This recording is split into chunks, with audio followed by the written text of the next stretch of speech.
Continuando o nosso panorama bíblico, nós estudaremos a respeito do livro de Levíticos, ok? Deixa eu pegar aqui na aqui.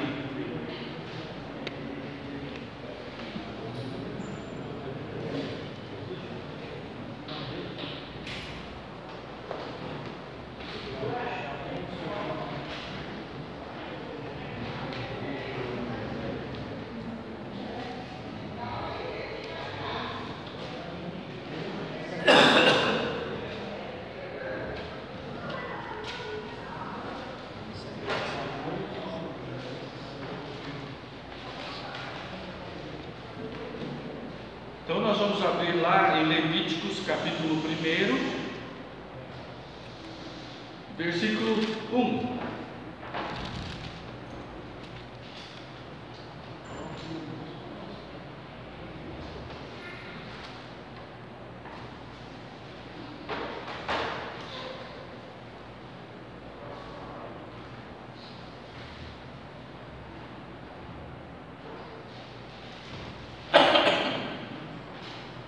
Todos acharam? Então vamos lá. Levíticos capítulo 1, versículo 1 diz assim: Chamou o Senhor a Moisés e da tenda da congregação lhe disse. Só isso, tá bom? E aí tudo que Deus disse depois disso, depois desse fato que a gente acabou de ler. Vamos orar? Gostaria de pedir ao irmão Siqueira, presbítero Siqueira, que nos eleve a Deus em oração e peça misericórdia com o professor. Tá bom, Siqueira? Deus querido, Pai Todo-Poderoso, amantíssimo Senhor, graças te damos, Deus bendito, por essa manhã. Graças te damos, Deus querido, pelos cantos, pelo nome de teu nome, graças e louvor a teu nome. Amém. E queremos, Deus bendito, nessa aula de escola dominical, poder ouvir a tua voz, ó Deus, através do teu servo. Amém. Tenha misericórdia dele, Deus, e aí pelo entendimento, pela sabedoria, e acima de tudo, Deus, toda a fidelidade da tua palavra. Amém. E faça sensível, Deus, de uma maneira especial os nossos corações nessa manhã, para que possamos entender, Deus querido, essa porção da tua palavra, Deus querido, que normalmente as pessoas que vão lendo a Bíblia pulam, porque é uma certa dificuldade, mas entendemos agora, Deus querido, lendo com mais devoção, com mais espiritualidade, a beleza, a grandeza, e entendemos, Deus querido, que tu vem perdoando e dando meio para o teu povo ser perdoado, Deus, desde o começo do mundo. Aleluia. Nós louvamos o teu nome por tudo, em nome de Jesus. Amém. Amém. Bom, irmãos, primeiro a gente vai falar uma pequena introdução a respeito do livro, e nós vamos começar dizendo que a lei não salva, ok? E a dificuldade do livro de Levíticos é exatamente essa. Há uma linha teológica que considera o Antigo Testamento messiânico, né? Todo o Antigo Testamento messiânico, ou seja, todo o Antigo Testamento aponta para Jesus. E aí a gente se depara com um livro de Levíticos e encontra somente lei, né? E a dificuldade do crente é encontrar Jesus Cristo no livro de Levíticos, tá? Mas hoje a gente vai sair daqui com a ideia de que ele é messiânico e de que ele aponta para Jesus também, né? Basicamente, o livro de Levíticos é lei, tá? É aqui que Deus descreve tudo que Ele quer do povo, tudo que Ele requer do povo, tanto na sua vida pessoal, quanto na sua vida eclesiástica, na sua vida de igreja. Não era igreja ainda, era a sua vida de devoção, a sua devocional. Então, Deus descreve minuciosa e criteriosamente aquilo que Ele deseja do povo, tá? Sabendo que mesmo o maior cumpridor dessa lei não será salvo pela lei, ok? A lei não justifica, ela somente aponta para as falhas. Lei só serve para apontar a falha, ok? Não tem justificação. Então, o livro de Levítico, basicamente lei, ele tem esse nome da época da tradução dos 70 e depois da Vulgata Latina, que é uma tradução mais próxima da gente, mas os 70 é de 300 anos antes de Cristo. Ela já foi chamada Livro de Levíticos. Depois Jerônimo na Vulgata Latina, que foi bem aqui perto, 15, século 14 por aí, Jerônimo também utilizou o mesmo nome, daí ele tirou o livro e deixou só o Levíticos, e aí os reformadores continuaram com esse mesmo nome. Mas no Antigo Testamento, na Torá, no texto massorético, que é aquela família que escreve, que copia o texto desde a antiguidade, eram separadas famílias para copiar os textos, e essas famílias eram chamadas massoretas. Eles chamavam da primeira sentença do livro, tá? Então lá chamou o Senhor a Moisés, ok? No texto original hebraico, na Torá, na lei de Moisés, você vai encontrar o nome do livro, chamou o Senhor a Moisés. Isso é norma do Antigo Testamento, os massoretas, para não correrem o risco de interpretarem, né? Porque tinham outras famílias responsáveis pela interpretação do texto, e o título é uma interpretação do texto, então eles colocavam a primeira sentença do texto, tá bom? Temos textos aqui de aproximadamente 1500 anos antes de Cristo, bastante, muito latente na sociedade dos pesquisadores a encontrar os textos originais, né? Os textos não originais, mas os mais antigos, datados de 700, 800 anos antes de Cristo. O livro de Levíticos tem escritas mais ou menos dessa época, a época dos reis. Existem manuscritos datados dessa época. O texto original não existe, desapareceu. Nós, os crentes, consideramos sagrado o texto original. Depois do texto original, o que veio são cópias, e os teólogos buscam a perfeição na cópia. Então, a pesquisa teológica se encarrega de buscar cópias de quanto mais antigo e quanto mais estudado, e quanto maior a probabilidade de o autor ter escrito aquilo, maior é a confiança dos manuscritos. Mas como é que a gente sabe? Pesquisa, comparação, eles pegam todos os manuscritos encontrados, vão comparando com pesquisa da época arqueológica, com o movimento hermenêutico, usando as ferramentas da filosofia, da sociologia. Os teólogos encontram o texto perfeito, tá? E esse é o texto que a gente considera, que a gente respeita. Então não estranhe, por exemplo, se houver o lançamento de algum texto original, entre aspas, algum texto em que os teólogos se baseiem, mais fiel. Não é desrespeito algum você dizer que João Ferreira de Almeida se equivocou, ou ele não teve o conhecimento necessário em sua época para usar esse termo. Hoje se conhece que não era assim. Não estranhe, porque o texto inspirado, a palavra de Deus é o texto original, ok? É claro que, em se tratando de Antigo Testamento, a seriedade com que as famílias trabalhavam era muito grande.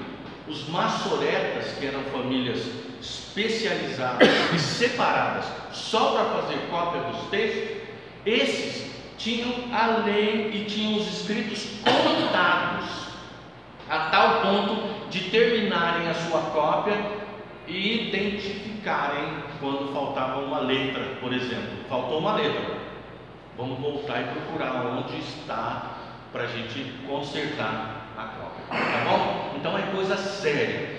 A última família dos maçoretas viveu no ano 1000, então a última cópia que nós temos no Antigo Testamento das famílias especializadas em cópia é do ano 1000.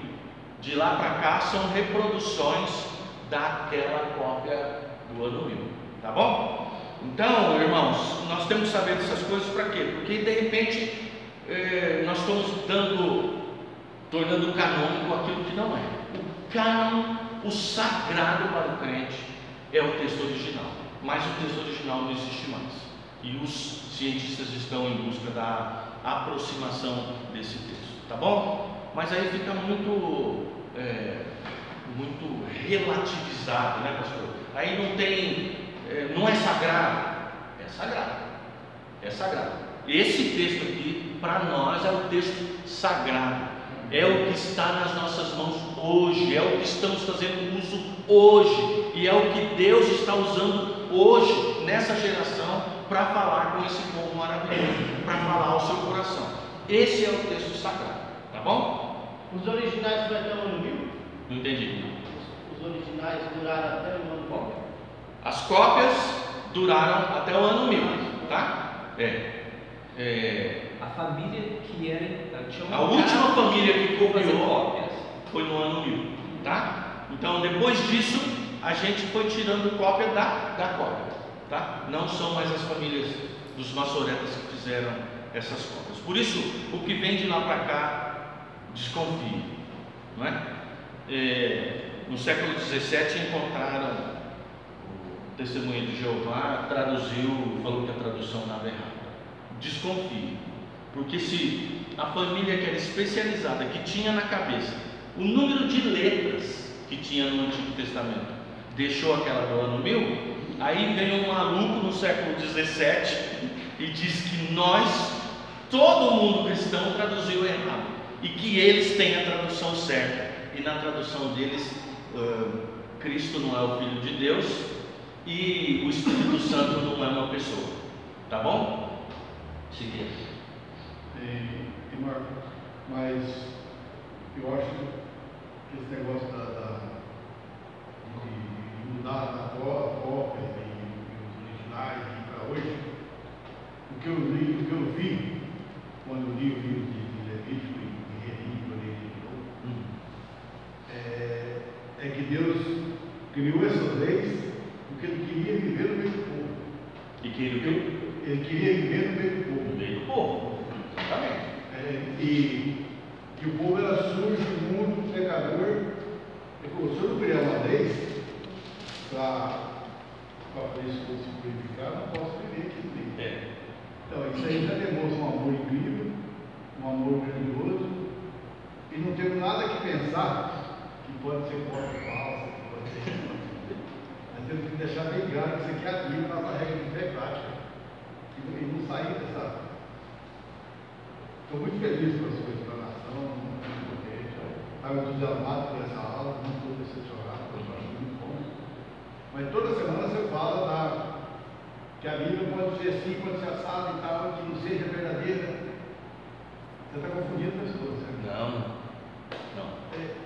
A nossa intenção aqui, essa que nós temos aqui é a palavra de Deus, a nossa regra de fé prática, verdadeira, e não tem como mudar. A nossa intenção aqui. E a gente, Marcos, só um instantinho.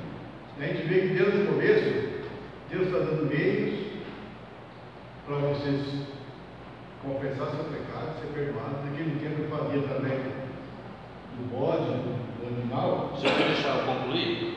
Ou você vai concluir a lição? Não. Então posso concluir?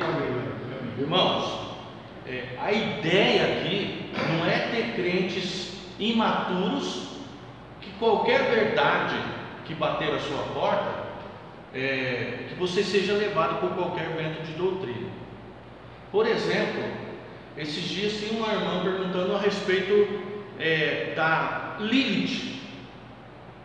Lilith, Marcos, mas tem uma outra mulher na criação, o nome dela é Lilith.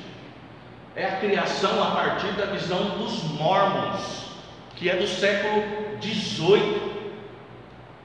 está lendo outra literatura e considerando sagrado e tomando como verdade absoluta. Então a gente não pode permitir que os crentes sejam bombardeados por verdades, outras verdades, supostas verdades, e que o crente não tenha conhecimento suficiente para saber tudo que essa Bíblia passou, todas as intempéries possíveis, todas as malandragens humanas possíveis, essa Bíblia sofreu e ela está aqui, íntegra e perfeita. E se aparecer alguém dizendo: esse texto é mentira, eu achei o texto original, os teólogos vão analisar o texto original e vão analisar até que ponto ele está mais próximo das palavras de Jesus ou das palavras do autor. Moisés, conhecendo a vida do autor, conhecendo o mundo da época do autor, e vão levar em consideração se tiver credibilidade científica. Mas a partir do momento em que nós buscamos provas, não é fé, ok? Então, sobre tudo isso, tem o elemento fé. O nosso estudo é racional, e nós vamos embeber do elemento fé. Fé é o firme fundamento das coisas que se esperam, a certeza de que tudo isso aconteceu. Isso é fé, sem precisar de provas, ok? Então vamos continuar no nosso texto.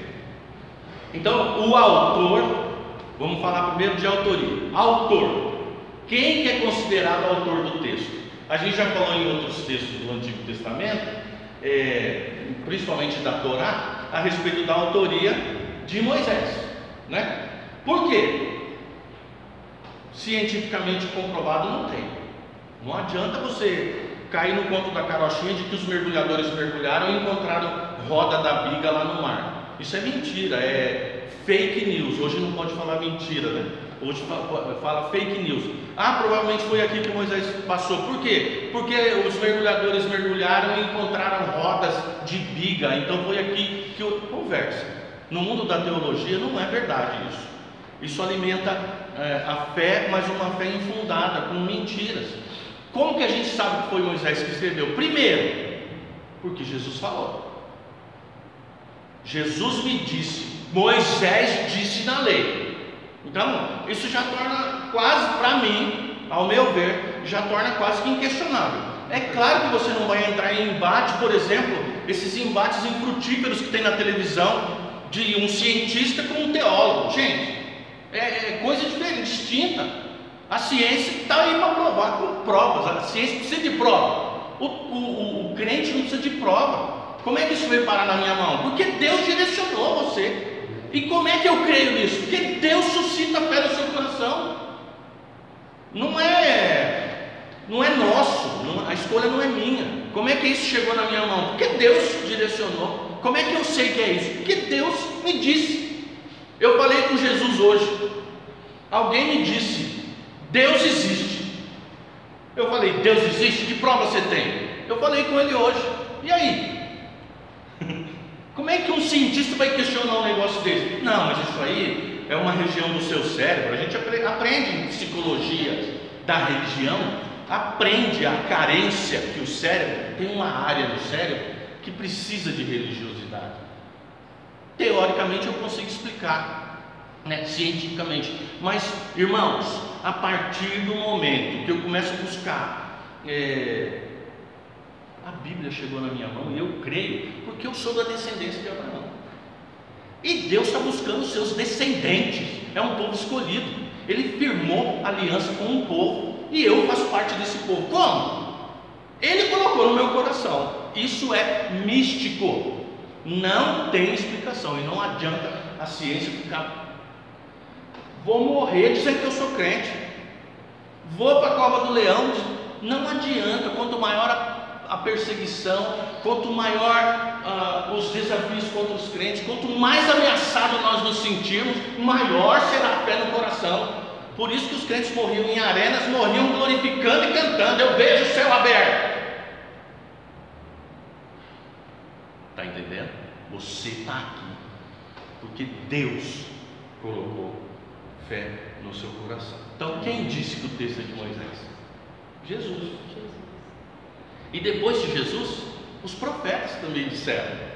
Alguns profetas disseram, como disse na lei, Moisés disse na lei. Então, para mim, isso é suficiente. Nome do livro: no texto massorético daquelas famílias que copiavam, na primeira sentença. A primeira sentença é: chamou o Senhor a Moisés. Esse é o nome do livro. Para nós, seguimos a linha da Septuaginta, a versão dos 70 anciãos que traduziram a Bíblia do hebraico para o grego 300 anos antes de Cristo. Os judeus ficaram bravos com essa tradução. Os anciãos que traduziram o texto não tiveram o apoio do judeu. Agora você imagina você traduzir um texto em hebraico naquela época sem o apoio das famílias maçoretas. Eles se sentiram feridos, porque o judeu que é judeu, o povo escolhido lê hebraico para eles, né? Então eles colocaram o nome de livro de Levíticos, livro da lei. E depois Jerônimo, bem perto da gente, colocou Levíticos. E os reformadores seguiram essa linha. Beleza? No cânon, até aí? Então, nome do livro para nós, Levíticos, porque Deus permitiu que chegasse até nós o nome Levítico. Canonização: quando ele se tornou sagrado, não teve problema, porque a Torá já é sagrada para o judeu, como dizia o ministro Magri, imexível, não se pode alterar absolutamente nada. Por isso eram escolhidos famílias para copiar, né? Para não correr diferença de cópia. Então não teve problema, a igreja aceitou isso como sagrado desde a época do judeu. É a parte da primeira seção do cânon hebraico chamado a Torá, ou ensinamento, ou lei. A seção é conhecida como Pentateuco na Septuaginta, dos 70, que não teve o apoio do judeu, não se esqueça, e a Igreja Católica segue a Vulgata, que é copiada da Septuaginta. Então, erros grotescos teológicos tem na versão que a Igreja Católica usa, tá? Agora eles estão melhorando porque a ciência está em busca do texto original. E a Septuaginta e a Vulgata não tem valor teológico. Por quê? Porque não teve o apoio do judeu na tradução. Isso é importante você saber. Então, alguns termos que tinham encargo histórico, eles não conseguiam traduzir, não conseguiram. Por quê? Porque quem conhece da cultura judaica é o judeu, e eles não tiveram apoio do judeu. Então, os padres supuseram, né? E pode ser, por exemplo, vou te dar um exemplo, o termo profeta, o navi, profeta, navi. Vamos falar do navi de Deus, aquele homem que nasceu junto com a monarquia. Não tem profeta antes do primeiro rei, não tem. O navi nasceu junto com o primeiro rei. Então, quando Saul foi instituído rei, tinha um profeta. O nome desse profeta, como que era? O nome do profeta, Samuel. Samuel foi o primeiro profeta clássico de Israel, conhecido como Navi. Entenda, só para você compreender. Quando foi traduzido na Septuaginta,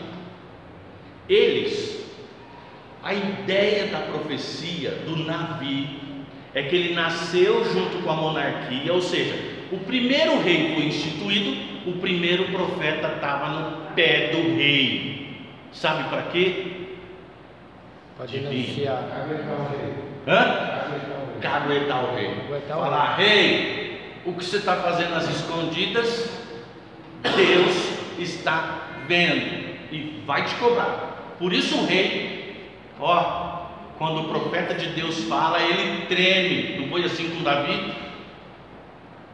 Quando o profeta denuncia. O último rei morreu, a profecia de Israel acabou. Por aí você deduz o quê? Deus disse na parábola de Joatão, né?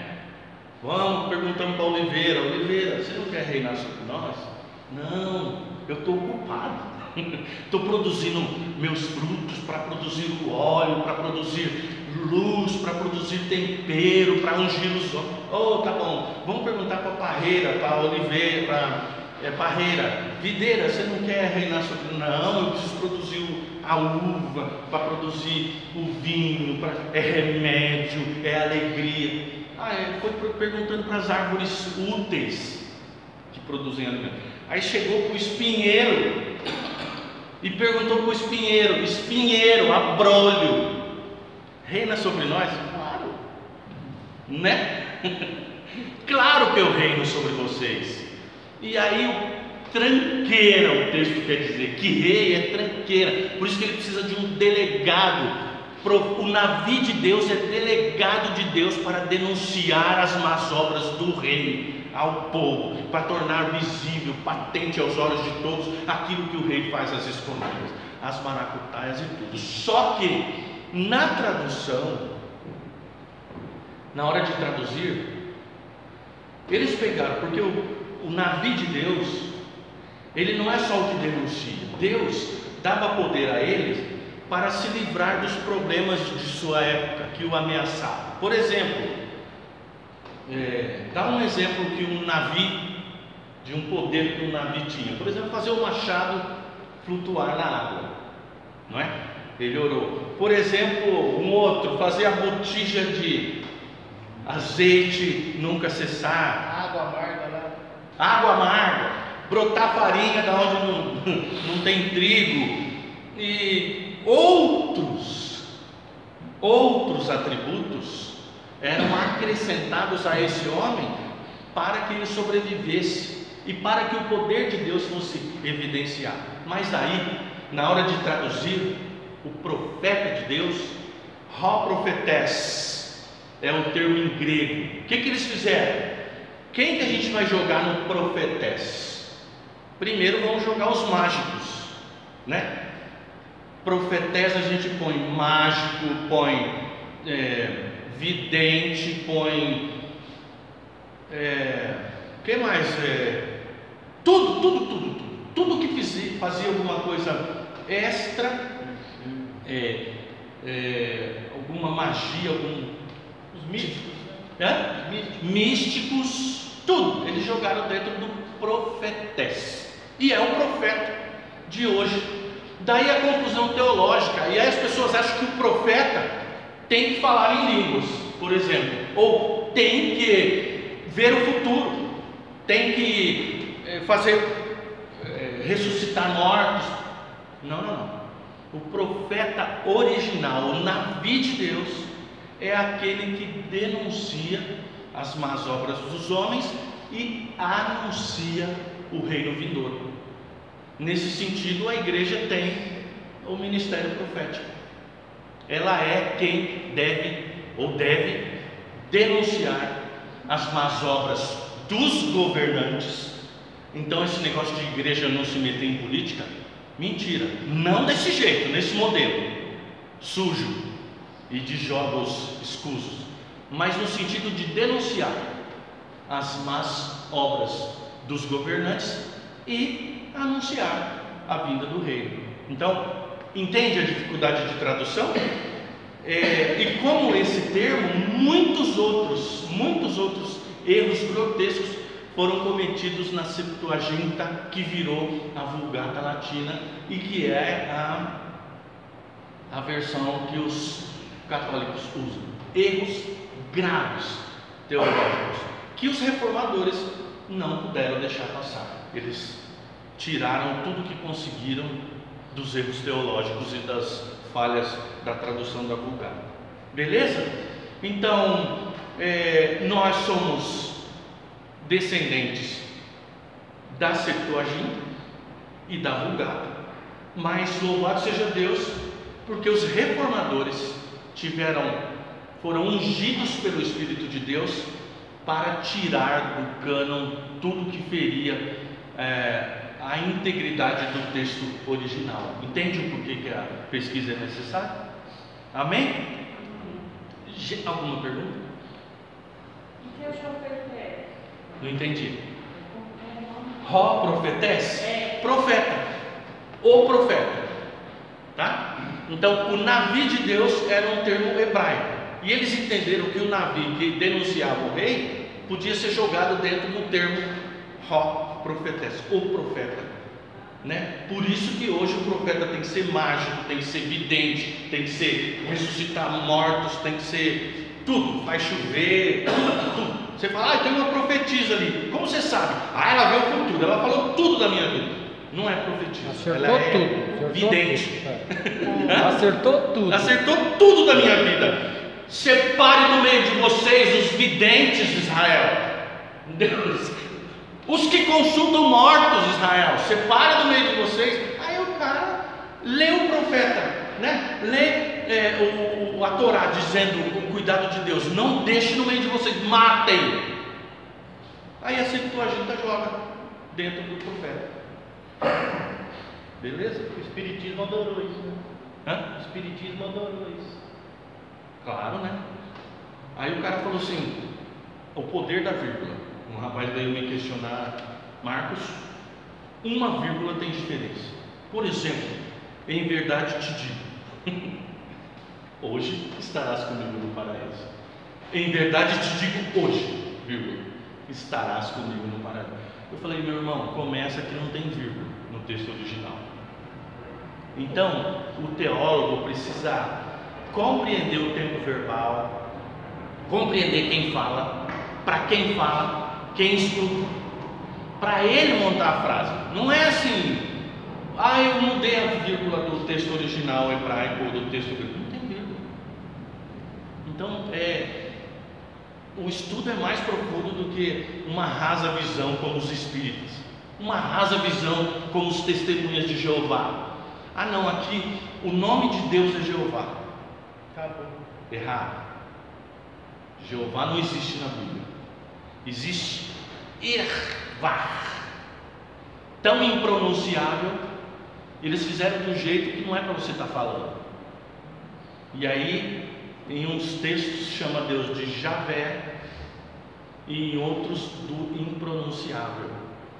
Eles pegaram as vogais do Javé, colocaram embaixo das consoantes impronunciáveis e virou Jeová.